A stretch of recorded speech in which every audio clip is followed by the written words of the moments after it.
A muchos os sonará la anécdota. Un joven Steven Spielberg consigue unos minutos con el que es, para muchos, el maestro de todos los tiempos, el director de cine John Ford. Ford le enseña al joven 2 cuadros y le dice: cuando el horizonte está arriba, el plano es interesante. Cuando está abajo, es interesante. Cuando está en el medio, es una porquería insoportable. En este encuentro, recogido en la supuestamente autobiográfica película de Spielberg, Los Fabelman, Ford le da al joven aspirante a director parte del secreto de la composición visual, o, dicho de otro modo, de la arquitectura de la escena. En el cine, como en la vida, la composición del paisaje, la arquitectura y el diseño de los interiores se convierten en el escenario por el que los personajes transitan y desarrollan sus historias. En este episodio hablamos sobre arquitectura y cine. Yo soy Raquel Aullón y estás escuchando El Abrigo, un podcast de Gibeller Home Experience. Bienvenidos a El Abrigo, hoy con Elia de San Nicolás. Nuestra invitada de hoy es una arquitecta enamorada de las letras. Máster en Gestión Cultural, realizó su tesis doctoral sobre la arquitectura que se esconde detrás de las películas del francés Jacques Tati. Desde entonces, su carrera ha estado muy ligada al cine, pero también a la literatura, al diseño de joyas, a los escaparates, al arte. Elia de San Nicolás, eres una enamorada de la vida. Bienvenida al Abrigo. Muchísimas gracias, Raquel, a vosotros por invitarme. Nosotros hoy queremos hablar contigo de cine, porque igual que en el mundo real, el entorno en el que vivimos condiciona la forma en la que nos comportamos y transitamos por la vida. En la gran pantalla, los directores tienen que construir también un mundo que dé coherencia a la personalidad y a las historias de los personajes. Y creo que es algo, Elia, en lo que habitualmente no pensamos. ¿Cuándo empezó esa pasión tuya por analizar la arquitectura del cine? Pues la pasión empezó justo en la carrera. De hecho, el que la tesis la desarrollara sobre la producción construida de Jacques Tati fue porque en segundo de carrera nos ponían una película en composición arquitectónica que era justo Mi tío, la de Jacques Tati, que fue además premiada con un Oscar en el 58. Y nos la ponían como un ejemplo de crítica de la arquitectura moderna, diciendo así se critica, así se criticaba a mediados del siglo XX. Sin embargo, tiempo después empecé a leer entrevistas en las que el propio Tati, cuando lo entrevistaban, decía que él nunca había querido hacer una crítica con la película a la arquitectura moderna, sino que muy al contrario se había esforzado por hacer un escenario lo más bonito posible para que ningún arquitecto pudiera decir nada. Y se había rodeado además de colaboradores que tenían relación con la arquitectura. Entonces ahí empecé un poco a pensar, ¿realmente lo hemos entendido mal? ¿O realmente puede la arquitectura o la obra, ¿no? Lo que decía en pantalla, tiene más fuerza que las palabras de Tati? ¿Él mentía o no lo entendimos bien? Y fue un poco el principio de la tesis y intentar demostrar qué pasaba. Al final mi conclusión es que él decía la verdad y no había suficiente sentido del humor o suficiente un contexto que permitiera digerir esa parte de convertir la arquitectura en protagonista en sus historias y sobre todo de generar que él decía que no había un permiso no debería existir un permiso solamente para habitar, para construir, sino también para habitar. Solo hace falta pensar un poco para darnos cuenta de que en muchas películas, incluso en series de ficción, la ciudad se convierte a veces en un personaje más. El ejemplo más claro quizás lo tenemos en Nueva York, que en algunas cintas tiene casi tanto o más protagonismo que los personajes de carne y hueso, y podríamos hablar de Manhattan, de la serie Sexo en Nueva York, de Desayuno con Diamantes, West Side Story, Cuando Harry encontró a Sally, etcétera, etcétera. ¿Por qué es tan importante o por qué crees que los directores deciden dar tanto protagonismo a determinadas ciudades? Pues yo creo que es la contextualización. En la última edición de Cinemark, María Herrera nos hablaba de Nueva York justamente y hablaba de 2 directores. Hablaba de Woody Allen y por otro lado de Martin Scorsese. Entonces nos enseñaba películas que habían sido coetáneas en rodaje y que presentaban Nueva York, siendo la misma ciudad para los dos, de forma muy diferente, porque respondían a las intenciones de cada director. Uh-huh. Entonces al final la película se convierte realmente como en un protagonista más porque contextualiza con la luz, los recorridos, incluso las persecuciones. Hay veces que vemos Nueva York única y exclusivamente a cota cero por el asfalto y hay otras veces que al revés, nos vamos a las azoteas y se corre por arriba. Lo hablaba Hablábamos también, por ejemplo, lo importante que son las ciudades para James Bond, que parece... Sí. Pero a James Bond le encanta la ciudad tradicional para escapar por las azoteas. Es muchísimo más divertido saltar por la ropa que está tendida y por las cornisas de una ciudad como Toledo, tradicional. Una persecución de James Bond nunca la veríamos en Nueva York. Eso es. O Chicago, porque a James Bond no le interesa perseguir a nadie por esa ciudad de corte moderno. Le interesa la arquitectura tradicional porque él corre por arriba, se mete por los salones, sale por el balcón. Y esa riqueza de subidas y bajadas, entradas y salidas, se la da, por ejemplo, la ciudad tradicional. Lo digo porque es importantísimo para poder dar credibilidad y de verdad poder contar una historia como de verdad quiere contarla un director o una directora. Es importantísima la ciudad, el sitio y la arquitectura donde se desarrolla. Y además hay determinados lugares que se convierten en icónicos. Es el caso, por ejemplo, de Grand Central en Nueva York, con esas escaleras que, entre otras muchas, se homenajean en Los Intocables de Elliot Ness, recordándonos al acorazado Potemkin, o el Mirador del Empire State, que ha sido lugar de citas de muchísimas películas, desde Algo para recordar hasta Tú y yo, o aquí en España, el cartel de Sweep en Madrid, por ejemplo, ¿no? Y con el paso del tiempo, esos lugares comienzan a tener, creo, un significado especial también para nosotros, para los espectadores, que casi nos sentimos parte de la película al visitarlos. Bueno, de la película y de la historia, un poco también. Sí, de hecho, luego se reproducen escenas. A ti también lo has comentado, Algo para recordar, y luego nosotros mismos vemos escenas que se van reproduciendo, porque no solamente nos transmiten, la escena nos recuerdan un momento en el que vimos la película, sino también lo que representan. El Empire State, por ejemplo, en lo alto de esta ciudad nos permiten ver Nueva York desde la vista de pájaro, algo que generalmente no tenemos acceso, por ejemplo. Y luego es cierto que hay zonas, por ejemplo, el pueblo de la Toscana de La vida es bella, que se han musealizado. Entonces, claro, hubo que quitar mucho atrecho porque ahí había videoporteros o fonoportas, es decir, había tecnología que representaba el siglo XXI. Y para la película tuvieron que poner, por donde había un telefonillo, ponían un buzón encima. Es decir, tuvieron que ir diciendo cómo podemos irnos para atrás en el tiempo, y de hecho ahora vas para allá, vas allí y te dicen las propias sitios o lugares del pueblo llevan al lado un fotograma de la película para que tú puedas un poco revivir, ¿no?, la película en un entorno real donde fue rodada. Claro, y además, con esto que nos estás contando, creo que también a veces corremos un pequeño peligro, porque efectivamente hay directores a los que vemos muy apegados o muy enamorados de determinadas ciudades, como decíamos, pues Woody Allen con Nueva York o Pedro Almodóvar con La Mancha, por ejemplo. Pero al final nosotros estamos viendo esos lugares y esa arquitectura a través de los ojos del director, que es algo muy significativo, porque también puede ocurrir después que uno viaje hasta allí y se encuentre con una visión diferente, como lo que nos estás contando de los pueblos de la Toscana, este videoportero que no me pega en esto. Sí, es así. Además, digamos que cada director tiene la capacidad, de alguna manera, de modificar dentro de lo posible esa trama urbana en función de sus propias intenciones o lo que necesita para contar una historia. A mí siempre me ha llamado, por ejemplo, la atención el primer Gotham, y aquí me voy a los superhéroes. El Gotham, el primero era muy oscuro, era de Tim Burton y era una ciudad realmente gótica, porque no llegábamos a identificarla con una ciudad real. Se veía cómo entraba la luz por esos edificios que también eran tan esbeltos, y la luz casi no llegaba a los callejones. Y conforme fue cambiando de director, el Gotham fue de alguna manera descafeinándose, porque fue quitándose oscuridad de esa película. Y los últimos Gotham podrían ser Nueva York o Chicago perfectamente. Son ciudades con amplias avenidas, luminosas y que han perdido la parte gótica. A mí me es curioso además ver que, por lo menos a nivel cinematográfico, esa parte de oscuridad que ha ido perdiendo la ciudad, que cada vez es más luminosa, más avenidas, más amplias, la ha ido cogiendo el personaje, porque el personaje cada vez es más oscuro.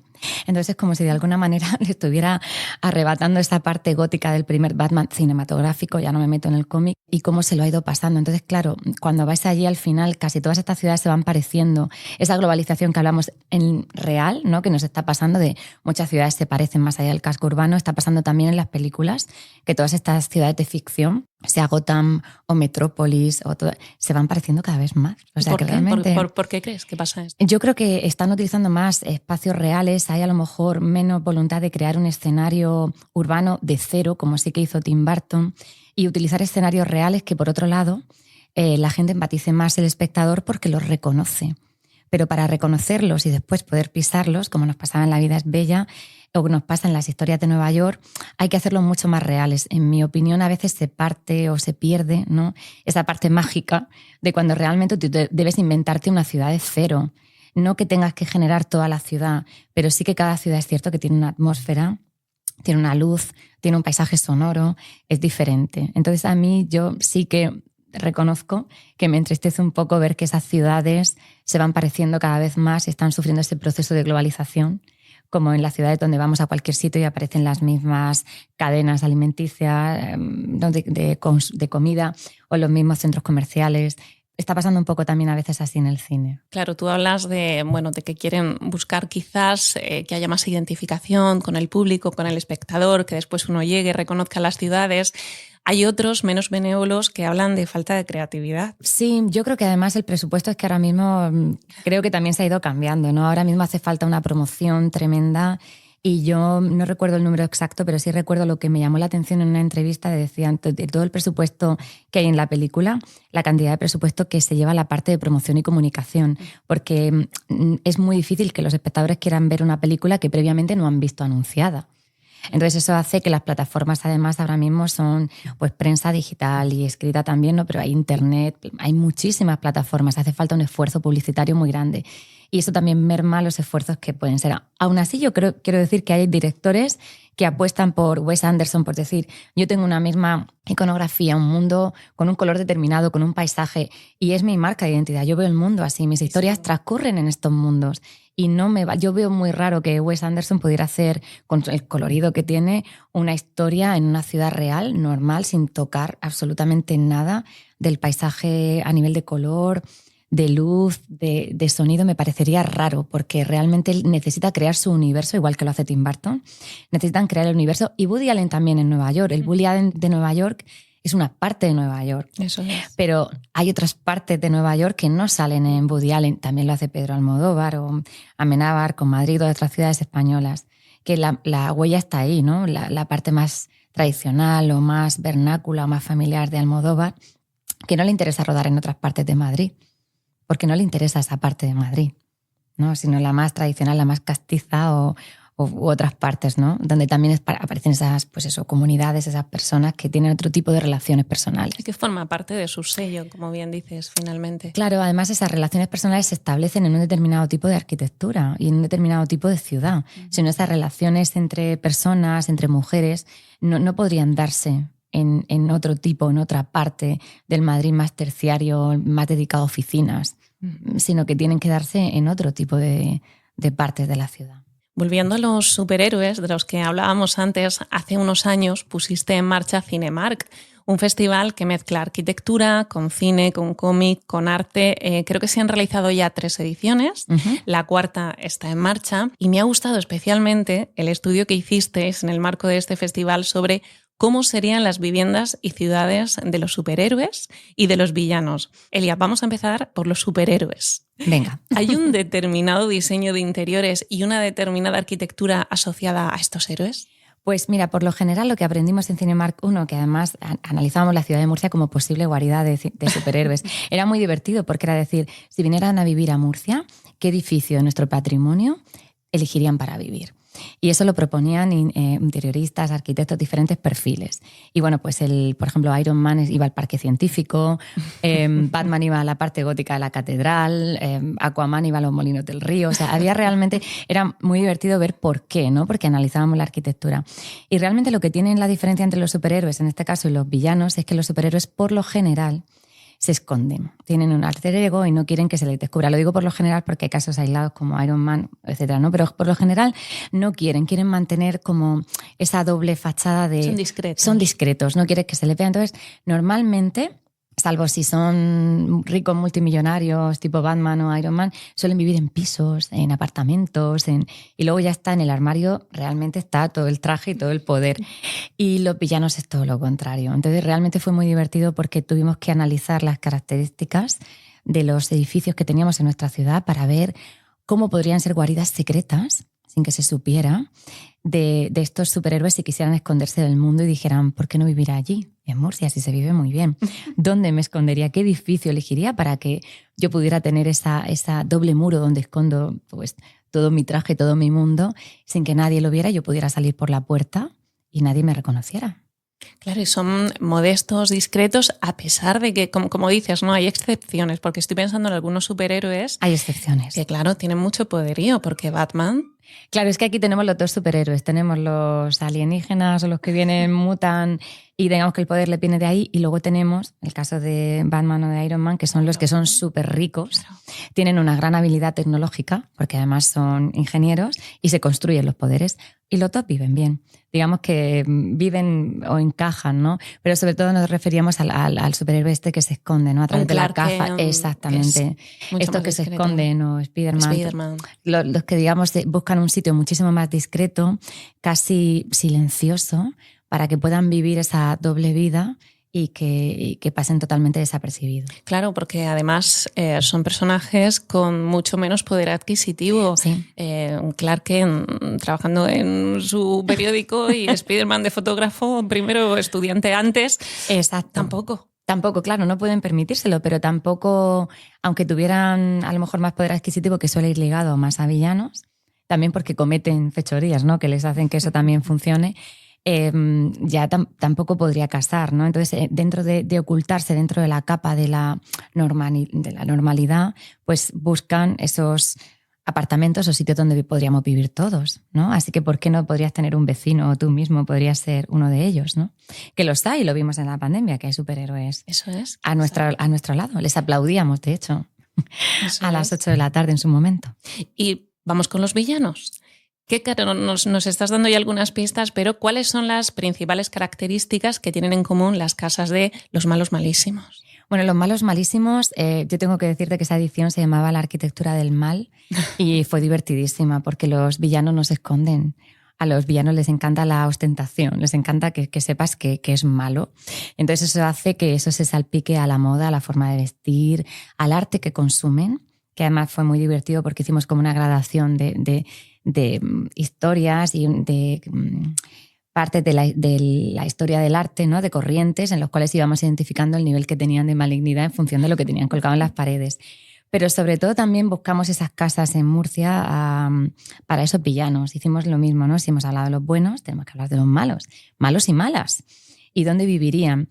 Y es curioso porque dónde los situaban arquitectos y dónde los situaban, por ejemplo, creadores de cómic era muy diferente. Interesaban también las dos visiones, el que dibuja la arquitectura y el que la construye. Y a veces no funcionaba igual, no se veía igual. Es muy interesante cuando invitas a quien la dibuja, a quien la construye y a quien la rueda. Porque son tres visiones muy diferentes, porque el que la rueda entiende que los muros se mueven, porque la cámara tiene que moverse, tiene que poder crear planos. El que la construye entiende que los muros son fijos y que eso no se mueve porque vivimos en la Tierra y hay una serie de características y leyes, ¿no? De la física, la gravedad. Y el que la dibuja tiene mucho más libertad porque no está coaccionado por los centímetros cuadrados ni por ninguna normativa urbanística, ni por nada, ni por hipotecas. Entonces es muy curioso cuando confluyen las tres visiones. El que la dibuja, el que la proyecta y construye y el que la rueda. Entonces podemos decir que en general los villanos, los malos malísimos, viven en lugares más ostentosos. Uh-huh. Y esto que has dicho del arte, que me parece muy interesante, yo he oído que a los villanos les gusta el arte caro. Claro, los villanos tienen problemas con las personas, pero nos han demostrado en los cómics y en el cine que no tienen problema ninguno con los animales ni con el arte. De hecho, tienen gran sensibilidad por el arte, consumen arte. Les interesa el mercado del arte. Hemos visto que los buenos, por lo general, y lo veíamos en El secreto de Thomas Crown, por ejemplo, este hombre se pone a robar y pues roba un impresionista, un cuadro impresionista.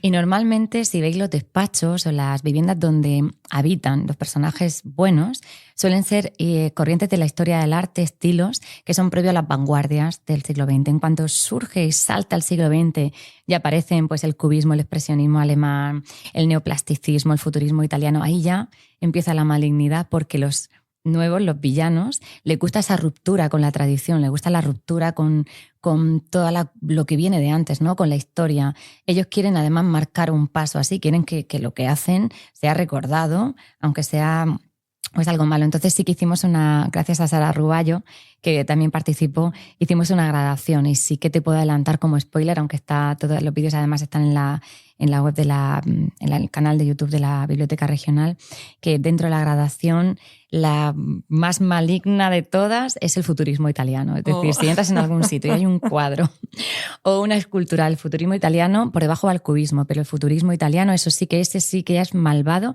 Y además lo hemos comprobado después en películas como La Isla, por ejemplo, que yo estaba convencida, había visto ya la película, pero estaba convencida de que yo al principio no sabía quién iba a ser el malo hasta que volví a ver la película años después con Ewan McGregor y entonces me di cuenta de que había pasado por alto, la primera vez que la vi, lo que tenía colgado en la pared y lo que tenía puesto en la mesa. Y entonces me di cuenta, no voy a decir quién es ni nada, pero me di cuenta al volver a verla que nuestra apuesta, nuestro análisis estaba absolutamente fundamentado. Y al volver a verla dije, ¿cómo no me di cuenta? Bueno, pues estaba claro desde el principio, estaba ahí. Señores y queridos oyentes, creo que ahora vamos a hacer dos cosas corriendo. Una es volver a revisar la película, esa y todas las demás. Podemos ya jugar a adivinar quién va a ser el malo malísimo por lo que tiene colgado en sus paredes, por dónde vive, cuál es el tipo de diseño de interiores. Y dos, es mirar un poco nuestra casa, porque no sabemos hasta qué punto esto se puede extrapolar a la realidad, pero vamos a ver a lo mejor cuánto de villanos o de superhéroes podemos tener. Pero también me gustaría decirte, creo que no solo con los superhéroes o con los villanos ocurre esto. Hay personajes que no serían nada en el cine sin la arquitectura que los rodea. Como por ejemplo puedo pensar en un Drácula sin su castillo, o en ese personaje de James Stewart en La ventana indiscreta sin su ventana, o Jack Nicholson en El Resplandor sin ese hotel, o incluso unos hermanos Marx sin su camarote. Sin su camarote. Cierto. A mí me gusta pensar que la arquitectura debe funcionar, cuando funciona bien, funciona como una segunda piel. Es decir, debe adaptarse a lo que necesitas en cada momento. Y en esos 4 ejemplos que además has puesto, Raquel, creo que los cumple perfectamente. Es decir, La ventana indiscreta, esa comunidad de propietarios de James Stewart en La ventana indiscreta, es que tenía que ser así, tenía que haber un patio de vecinos, porque él tenía la pierna escayolada, es decir, él no podía salir. Y la única forma en que la arquitectura le ayudaba a convertirse en esa segunda piel suya, ¿no?, era esa ventana que diera al patio donde ve todos los vecinos y donde ya empieza a ver que algo pasa, que no pasa, que empieza a es un poco de esa abuela del visillo versión glamurosa. Totalmente. En ese patio que, más allá de lo que pasa, ¿no?, allí, si lo ves, realmente esos patios de vecinos ojalá funcionaran todavía hoy, porque realmente es lo que permite crear comunidad. Cuando salimos a un pasillo y realmente vemos ese pasillo y las puertas de los demás, es muy difícil, salvo en el ascensor, que es justo lo que la va cosiendo, ¿no?, en los edificios, a todas las viviendas en vertical, generar, a no ser que vayas a las reuniones de las comunidades de propietarios, esas relaciones. Entonces, en La ventana indiscreta lo hace. Has dicho Drácula igual con el castillo. Es que realmente el castillo cumple esas expectativas, es sombrío como él, deja esos largos vacíos, como vacíos tiene el personaje a nivel emocional. ¿No? Esos rincones, esos escondites, esas sombras proyectadas tan largas, solamente las podemos conseguir con esos espacios. Esa luz de las velas que por otro lado necesitamos para crear esas sombras, ¿no?, que además van viajando y van subiendo. Necesitamos esas paredes de piedra y esos espacios para ver el personaje, ¿no?, y ver cómo funciona a nivel de desplazamiento, a nivel de sombras, a crearnos esa sensación de vacío, porque tiene vacío también el personaje. Tiene muchas carencias, ¿no? Al final. Mucha soledad, como el castillo. O sea, que realmente sí que responden a lo que necesitan. En ese sentido yo creo que lo cumplen. Luego hay ciudades que a mí me hacen pensar que qué tienen para darle lo que necesitan a personajes. Y aquí, perdona, y vuelvo otra vez al cómic. Siempre lo he pensado en Gotham, porque Gotham es del Joker y de Batman. Son personajes antagónicos, la ciudad es la misma. Los dos reclaman la ciudad como suya. ¿Qué tiene esa ciudad que alimenta a los dos, a lo que necesitan los dos? ¿Por qué ninguno de las dos? Cuando hay personajes tan antagónicos, lo digo en el cine, nos pasa en otras ciudades de cine también, como Metrópolis, pero pasa en nuestras ciudades reales. ¿Qué tienen nuestras ciudades reales para que personas tan antagónicas que vivimos en ella reclamemos la ciudad como nuestra? Y sabiendo que vive el otro extremo a nosotros, ¿no?, hasta nuestra forma de ser, pensar, vivir la ciudad, cuidar la ciudad, los dos la reclamemos como nuestra y no estemos dispuestos a irnos de ella. La ciudad alimenta las necesidades, cuando está bien diseñada, de personajes muy distintos. Claro, quizá es un poco lo que decías antes, ¿no? Porque cuando rodamos en Madrid, rodamos en determinados barrios y no en otros, porque esos personajes se desarrollan en esos barrios. Al final la ciudad tiene 1000 caras y hay una cara para cada persona. Hubo una presentación de un libro de Elías León de Siminiani en la Filmoteca Regional y presentó otra vez, ya lo había presentado en Murcia, el corto de Arquitectura Emocional 1958, que hace un par de años ganó el Goya.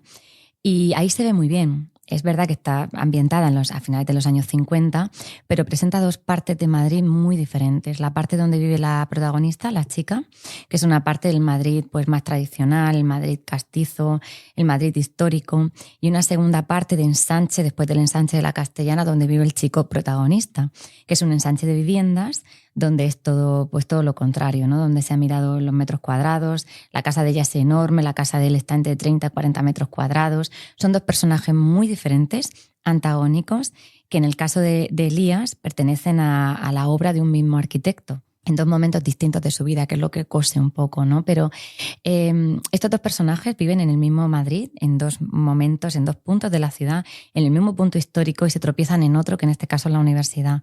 Pero esa ciudad, de alguna manera, la recorren los dos, la viven los dos, en dos posiciones o en dos momentos o en dos orígenes muy distintos, y aún así les permite la ciudad reencontrarse, reencontrarse y permitir las relaciones. Así deberían ser las ciudades, ¿no? Permitir esas relaciones. Es una idea bonita. Deberían ser así, y es cierto que vemos absolutamente cómo las ciudades moldean a los personajes y claro, ocurre lo mismo, como estás diciendo, en la realidad, ¿no? Tiene todo el sentido. Al final, un murciano no tiene el mismo carácter que un gallego o un extremeño que un valenciano. Ese entorno condiciona la forma en la que vivimos y cómo vivimos la ciudad. Y fíjate que, volviendo a ese ejemplo del patio que tú decías antes, yo recuerdo las infancias en la playa, que en mi calle eran casas bajas, y recuerdo siempre, después de cenar, todos los abuelos, los padres, los niños, todo el mundo a la calle, sí, con las mecedoras en esas calles en las que apenas pasaban coches, sí, los niños jugando, tenías tu grupo de amigos. Hoy en día son todo edificios, sí, en estas calles pequeñas que ya no permiten ese espacio de encuentro y de comunidad. De hecho, el coche ha ocupado el sitio que debíamos ocupar antes. Ahora mismo el coche tiene unas necesidades de aparcar, obviamente nos ha traído muchísimas ventajas, pero tiene sus inconvenientes y ha ocupado la calle. Es cierto que eso ha cambiado con el tiempo. Creo que deberíamos reivindicar esa vuelta a la ocupación amable de la calle, ocupación en cuanto a crear comunidad. Y la ciudad tiene mucho que ver, lo vemos en el cine y en la realidad.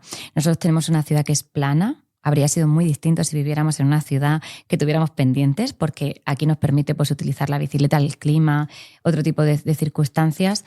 Si tuviéramos pendientes, si fuera una ciudad así, sería muy distinto.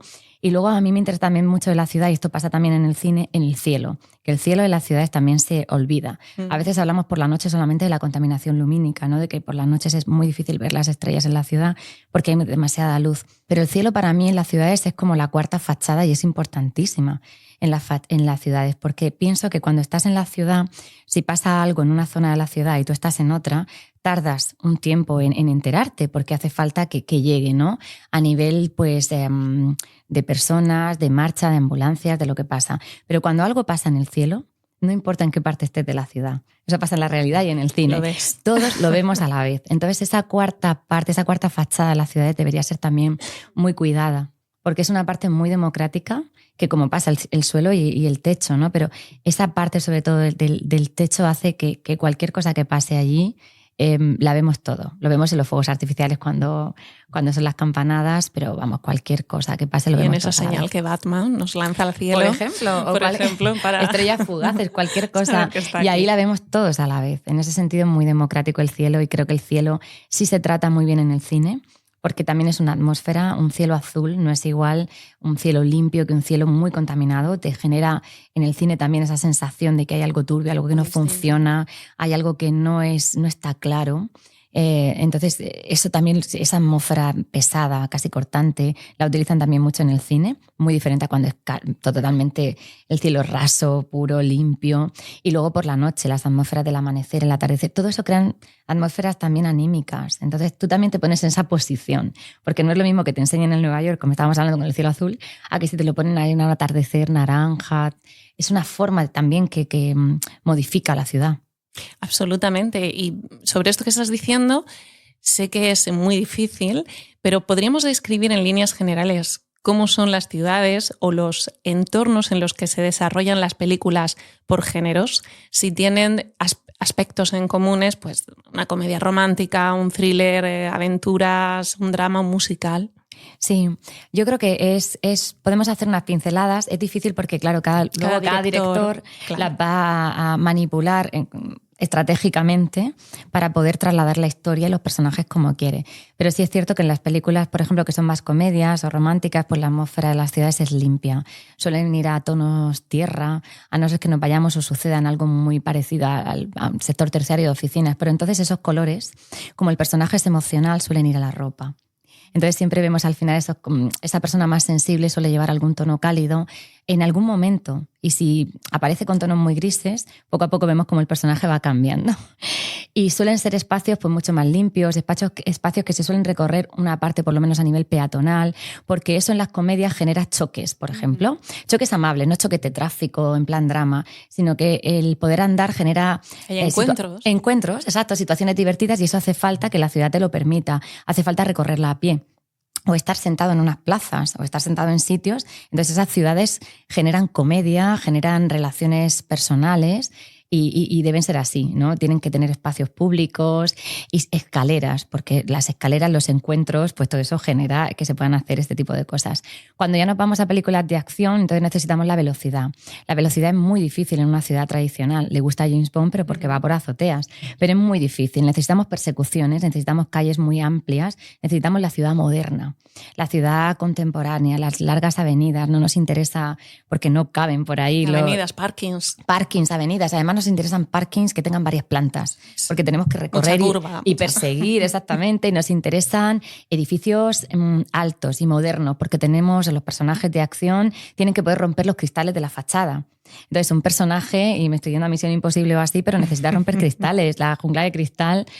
Bueno, a mí me hace mucha gracia siempre eso, porque el título en inglés es Die Hard, que es como duro de matar, sí, ¿no?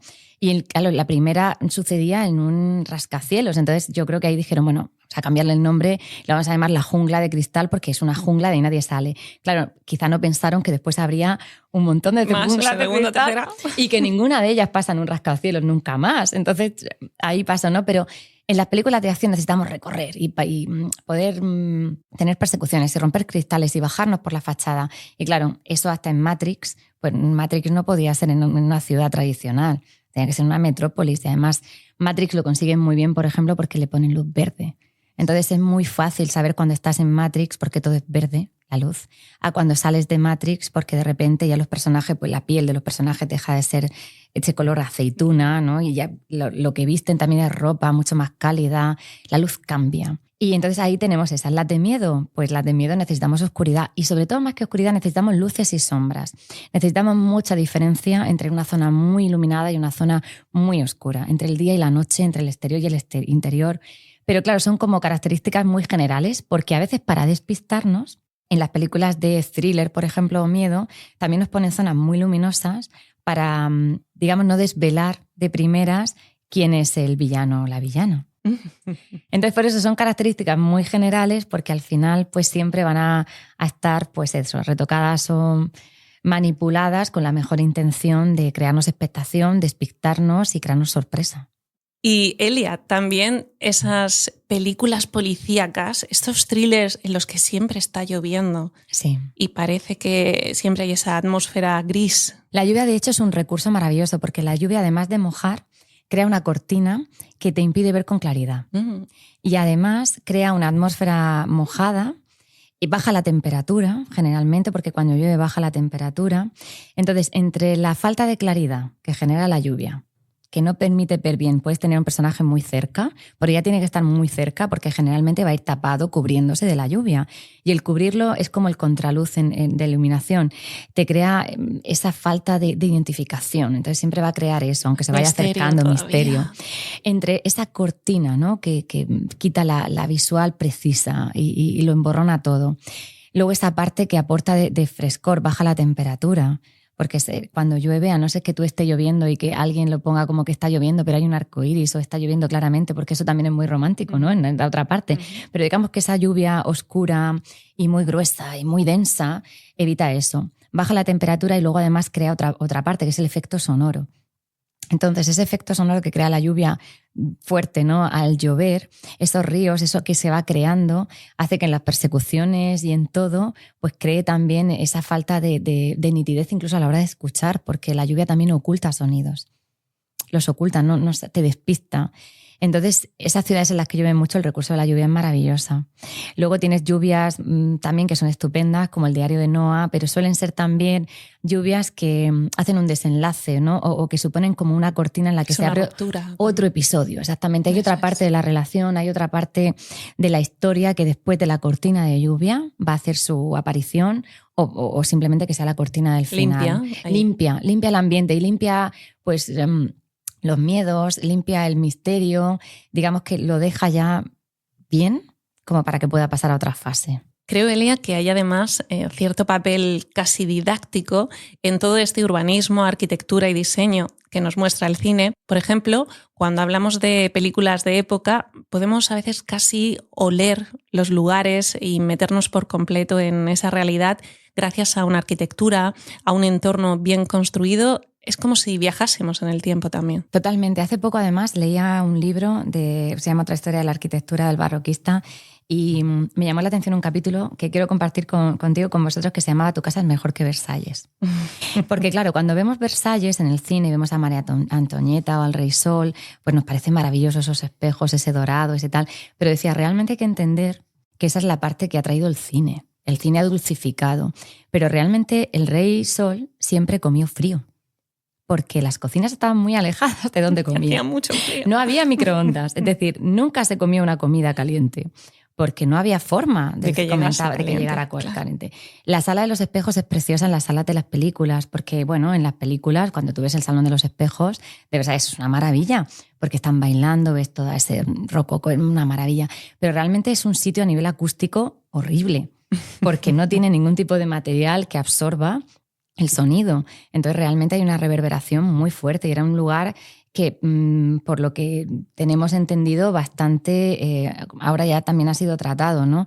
Pero bastante incómodo, porque se oía todo, no había una buena acústica, los pasos, eran todos materiales muy duros reflectando continuamente el sonido. Con lo cual es verdad que el cine ha conseguido que nosotros también dulcifiquemos el cómo eran determinados espacios, incluso monasterios medievales, que eso era un sitio muy difícil para vivir, mucha humedad, muy duros, muchas enfermedades, muy poca luz.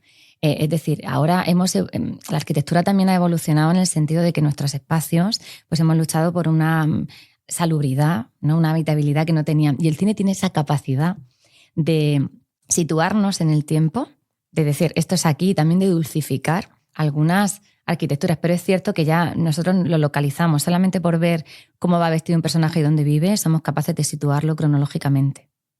Claro, luego hay algunas películas, estoy pensando, por ejemplo, se me viene a la cabeza en El perfume, que nos muestra esas calles verdaderamente con esos suelos de barro, anegadas, las podemos imaginar llenas de suciedad, llenas de olores, y de repente vemos otra cara que nos parece mucho más real, ¿no? De una época. Claro, y además es también esa antítesis. Yo ahí lo veo también a nivel urbano, ¿no? A nivel del interior, del exterior, pero todas esas calles que comentas, además, podemos casi imaginarnos el hedor que podía salir de ahí y cómo se contrarresta, ¿no? Y un poco entender en ese mundo de antítesis cómo es posible que a lo mejor puedan surgir personajes como el protagonista, ¿no? Esos personajes que están en ambos mundos y cómo se recrea, porque al final, además, el olfato hace que se recree un paisaje absolutamente total, ¿no? De hecho, es el único sentido que realmente va directamente a la parte del cerebro que decodifica. Porque muchas veces dices, me ha parecido verte en tal sitio, pues no era yo. O me ha parecido escuchar el timbre, me ha parecido que ha sonado el teléfono, no era. Pero si hueles a quemado, es que se quema algo. Se quema. O sea, ahí nada, no te engaña. Es decir, el olfato va directamente a la parte que no interpreta, a la parte que decodifica. Y en ese sentido, pues yo creo que lo que le falta al cine no es esa dimensión, ¿no? Esa dimensión de que está secada en el audiovisual, que sería maravillosa si no efectivamente... sé si todo llegará, ¿no? Yo creo que todo llegará. Sí, estoy de acuerdo. Claro, y supongo que a veces con acierto y a veces con error, al final también es una forma de acercarnos a las costumbres y a esa forma de vivir de una época. No sé si alguna vez te pasa o te ha pasado que viendo cualquier película o cualquier serie hayas dicho, bueno, es que están utilizando un mobiliario que no existía todavía, o es que están utilizando un mueble que nunca tuvo esa función hasta tal época? Este tipo de errores, Sí. ¿los has visto? Sí, los hemos visto. Además, bueno, no son exactamente los terracos, pero casi. Y es cierto que es importantísima la dirección de arte, el contextualizar. De hecho, las escenografías muchas veces colaboran en los set designers, que se llaman también los arquitectos interioristas, pero hay una parte de contextualización histórica importantísima, porque para que algo sea creíble tiene que estar bien contextualizado. Y es cierto que de repente pues vemos cosas que no debían estar ahí, que no tendrían que estar, pues no lo sé, desde los egipcios con los espejos, pues no debían estar ahí porque eran metales pulidos, que era lo que tenían, ¿no? Para verse y conseguir pues esa precisión incluso en los ojos. Pero es verdad que es fundamental el tener ese contexto bien justificado y bien fundamentado para que una historia sea creíble y también para que nosotros podamos ubicarnos en el tiempo. Entonces, yo sí que apuesto por esa dirección de arte. Y por contextualizar también, me acuerdo, estaba pensando ya no en muebles, pero lo importante que era yo recuerdo una película, fue muy polémica, de Misión Imposible, no recuerdo qué número, que hicieron una mezcla entre las fallas y la Semana Santa sevillana. Es decir, es una falta de documentación que en este caso entiendo que sin ninguna maldad y sin ningún criterio, pero claro, es necesario documentar bien, ¿no? Para poder trasladar realmente otra cultura en el mismo momento del tiempo o otras etapas históricas en otros momentos. Claro, de hecho, una de las cosas que quería preguntarte es cómo funciona esto, cómo se hace en el cine este trabajo, quién se encarga de recrear los espacios, cómo es ese proceso de documentación, se trabaja con arquitectos, con diseñadores, ¿qué tipo de formación tiene ese director de arte? Pues ese director de arte ahora yo creo que tenemos que diferenciar mucho también entre el digital y el analógico, ¿no?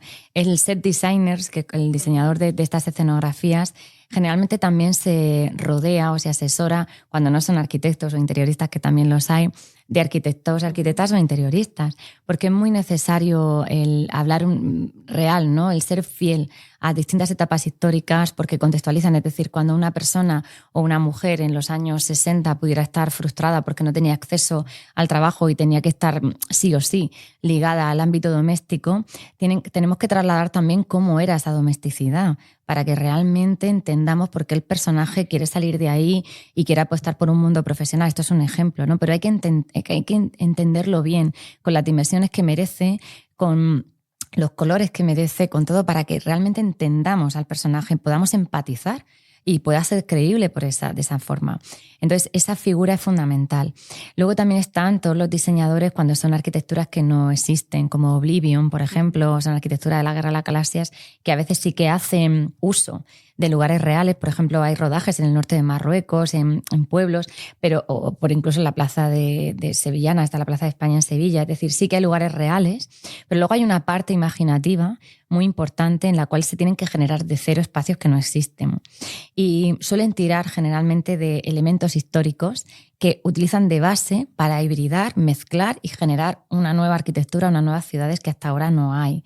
Pero nunca hay una tabula rasa entera, ¿no? Un partir de cero, como sí que hubo en el movimiento moderno, de intentar romper. Digamos que esa ciudad del futuro, si lo miras bien, puedes ver elementos que vienen de la cultura árabe o que vienen romanos. Sí, vas viendo ese realismo también, sí, que decías antes. Sí, o ese anclaje, a lo mejor es esa parte de que... Anclaje emocional. Emocional, claro, que aunque tú lo veas que es futurista, que no tiene nada que ver, de alguna manera tú puedas ver o identificar elementos que tú puedas identificar con tu propia cultura, aunque esté situado en otro momento temporal, espacial o en otro lugar. Sí, porque a veces parece que también casi necesitamos esas justificaciones, ¿no?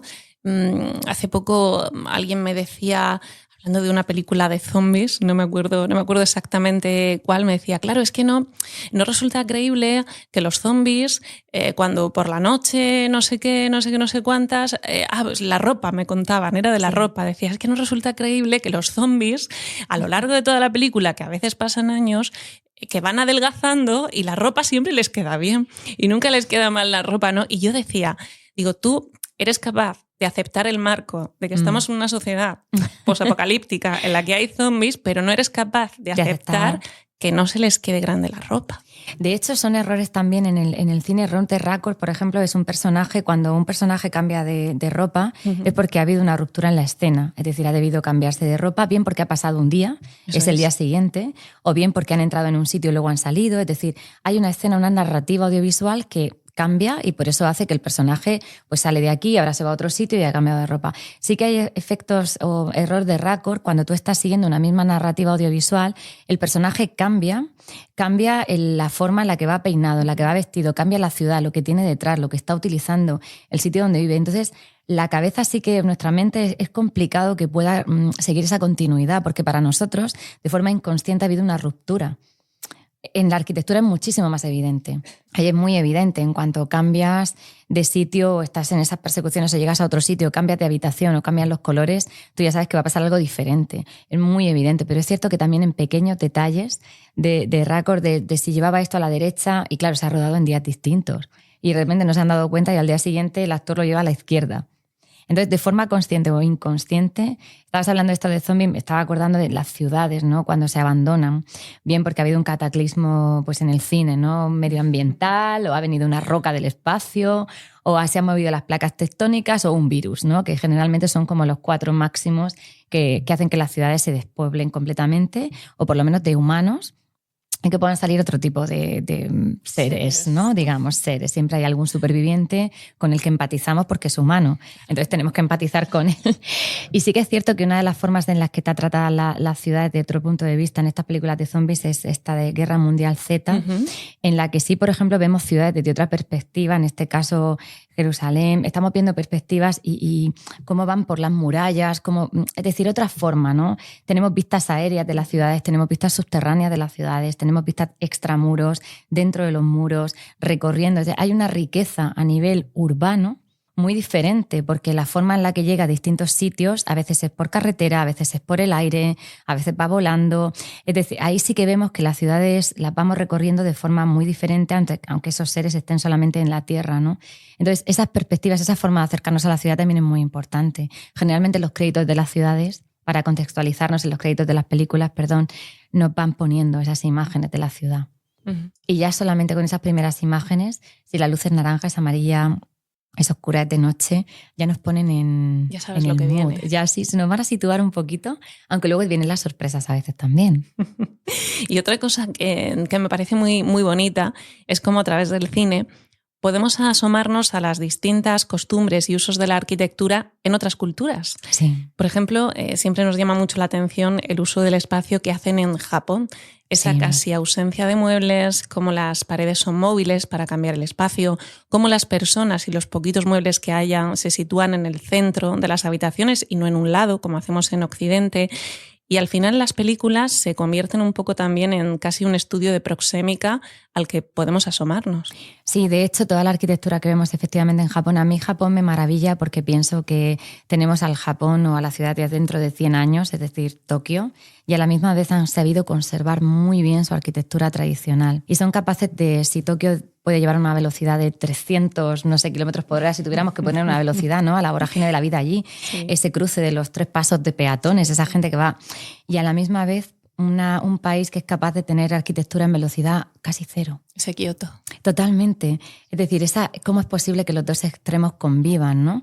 Y efectivamente esa forma de vivir la arquitectura, esos paneles, es una arquitectura muy silenciosa, muy reposada, tiene un ritmo muy lento, despoblada de muebles, con esos tabiques que son de papel, ¿no? Que por otro lado les encanta también al cine porque, claro, es maravilloso destrozar un tabique de papel. Aquí no podemos, aquí nuestros tabiques de ladrillo, pladur ya cuesta un poco menos, pero ladrillo, todo el revestimiento, aquí no puede pasar esas cosas. El papel también crea sombras. Entonces esa sombra, ese intuir quién está al otro lado del papel, por la luz de la vela, pero que no consigo ver, pero adivino por la silueta. Esos son recursos también cinematográficos que tampoco tenemos en la arquitectura occidental, la tenemos allí. Eso también nos pasa con toda la arquitectura árabe, con las celosías, por ejemplo, los reflejos del agua, que también tiene pues esas celosías en las cuales se ve sin ser visto, permite casi esa parte de voyeur, ¿no? de espiar, pero no, esas celosías que se abren, ese ruido, ese rumor del agua continua que va pasando, esos muros gruesos, esa parte también tiene muchos recursos. Entonces yo creo que cuando quieres contar una historia en el cine es súper importante dónde la sitúes.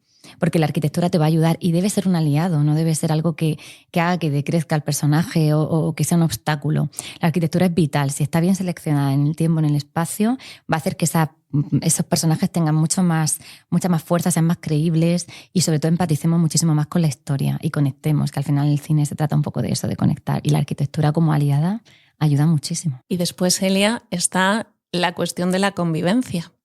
Cómo los espacios y el diseño de esos espacios nos afectan a la convivencia, a la relación entre los personajes, y esto lo vemos muy, muy especialmente en el cine, en todas esas películas en las que los protagonistas quedan confinados, a veces casi asfixiados en una habitación, o en aquellas otras en las que los espacios son tan grandes que ni siquiera se encuentran y aparece una relación fría, distante.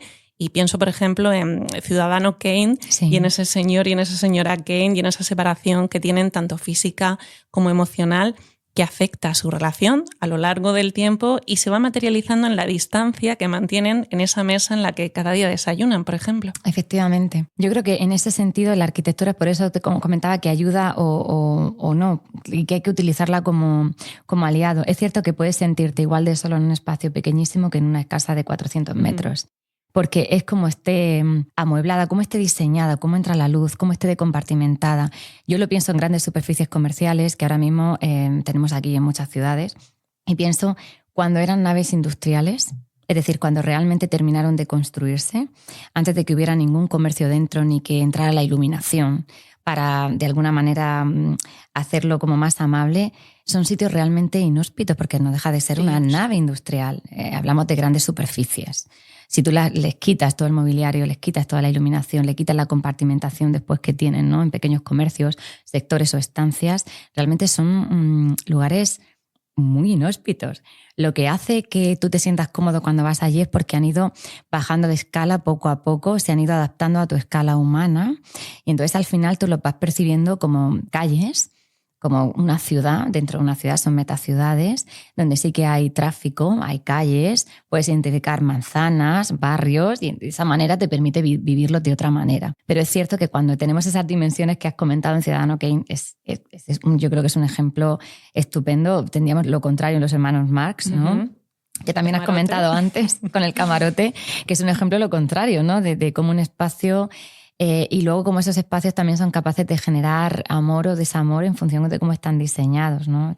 Pensaba en Buster Keaton con One Week y esa arquitectura, ¿no?, que es capaz de unir o desunir, y que es un personaje más, como decía Tati, ¿no? Es un personaje más a la que hay que darle una vital relevancia, porque es capaz de condicionar a los personajes de tal forma que condiciona sus relaciones personales, sus relaciones humanas y la forma en la que ellos actúan. Eso es importantísimo. Entonces, en Ciudadano Kane esa distancia se ve evidenciada por esa mesa que hubiera tenido muchísimo más sentido, pues una mesa redonda de metro de diámetro en el que realmente una pareja pudiera tener una cena, una conversación íntima, privada, normal, y que no se da porque no se permite. Y estoy acordándome ahora de una escena, no sé si has visto, en la película Reality, protagonizada por Sydney Sweeney. Y bueno, pues la mayor parte de esta película nos muestra un interrogatorio. No voy a hacer spoiler, si alguien no la ha visto todavía. Yo no la he visto. Pues no te voy a hacer spoiler, pero sí que te voy a decir que es que la tengo muy fresca porque la vi la semana pasada, y la mayor parte de esta película nos muestra el interrogatorio de 2 agentes del FBI a la protagonista, y este se desarrolla casi por completo en una habitación muy grande y vacía, una habitación que es de la casa de ella, pero una habitación que tiene completamente vacía, sin amueblar, y que además es enorme, que yo no hacía más que preguntarme, parecía una casa pequeña desde fuera, pero menudas habitaciones tiene, ¿no? Y de hecho ni siquiera hay sillas, y tienen que estar de pie casi todo el tiempo. Viéndolo, Elia, a mí me daba la sensación de que ese espacio era realmente protagonista porque condiciona absolutamente la escena y el ritmo de la película. Te llegas a incomodar, te llegas a agobiar con ella porque no hay donde sentarse, parece muy pequeña en esa habitación tan grande hasta que en un momento dado de la película se desmorona y va al suelo. Claro. Y ya por fin se sienta en el suelo. Yo imagino que realmente esta relación de espacio con la escena ocurre todo el tiempo, pero no nos damos cuenta. Sí, de hecho lo has comentado muy bien. Yo creo que es un muy buen análisis. El que no haya sillas hace que tú no puedas estar cómodo. Es decir, ya hay una cierta incomodidad en la postura, a nivel postural, porque si hay una silla tú ya puedes decidir cómo sentarte, si no, todos los movimientos que ese personaje pudiera tener, por ejemplo, a nivel de nervios, ¿no? Son mucho más evidentes. Tampoco, cuando hay silla, generalmente suele haber una mesa. La mesa también oculta, es un plano horizontal, que lo que pase debajo de la mesa, si estás moviendo las manos, te permite apoyar los codos, con lo cual, si hay algún tipo de temblor o algo también se elimina. Y luego la parte de la relación de ti misma, del personaje, con respecto al suelo, al techo y a las paredes. Cuando hay muchísima distancia, generalmente estamos habituados a que vivimos más o menos en techos de altura 2,5 o así, ¿no? 2,5, 2,80, 3 metros. Cuando esa altura es muchísimo más grande, hay una doble altura que no está tratada con un suelo intermedio o a nivel de luminarias colgantes, algo que lo amabilice, efectivamente la sensación es de que eres mucho más pequeño, ¿no?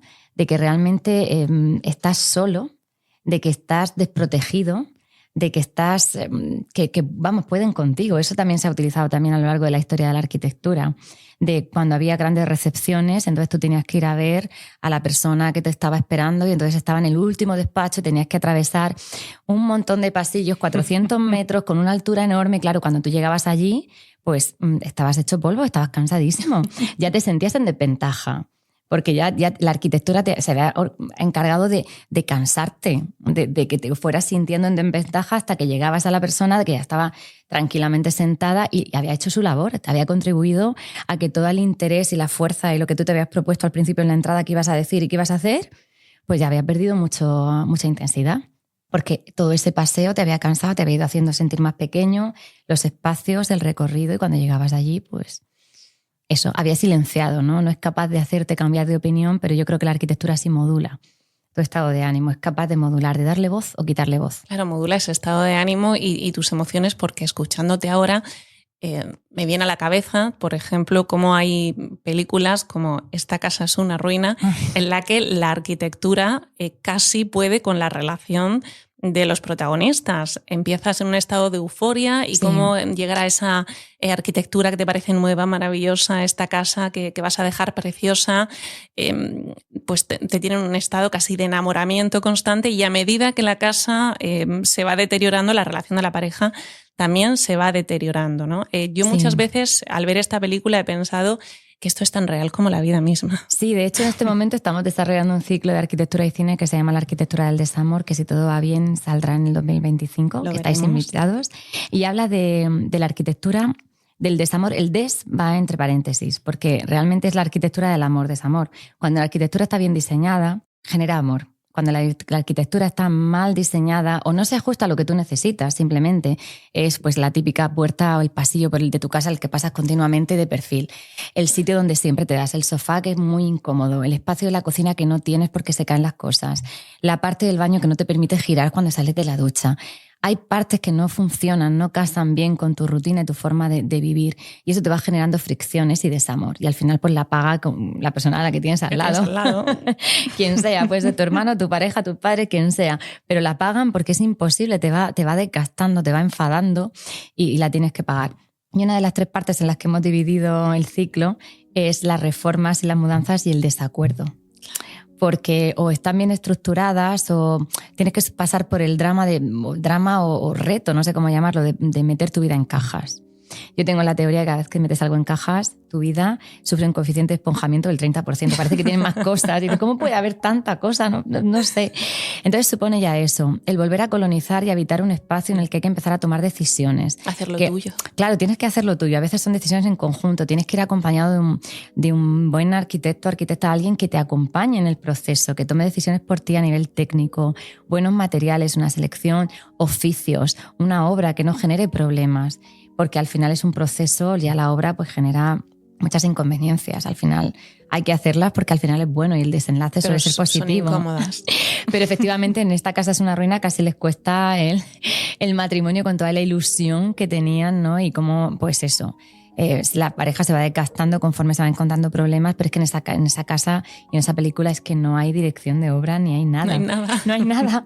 Hay mucho amor, mucha buena voluntad y mucha confianza en un grupo de personas que trabajan sin ningún tipo de plan. Están anárquicos, totalmente. Sí. Y en esas circunstancias, pues claro, es complicado. Elia, tenemos que ver cine, mucho cine, y verlo además a partir de ahora con otros ojos. Gracias por asomarte a nuestro abrigo. Ha sido un auténtico placer hablar contigo y creo que tendrás que volver porque nos queda mucho cine. Muchísimas gracias a vosotros. Ha sido un placer, Raquel. Cuando queráis, yo encantada de volver. Muchísimas gracias. Y a ti, que nos has acompañado, gracias por estar ahí. Nos vemos en redes sociales de Gibeller Home Experience y nos escuchamos en el próximo episodio de El Abrigo. Te esperamos.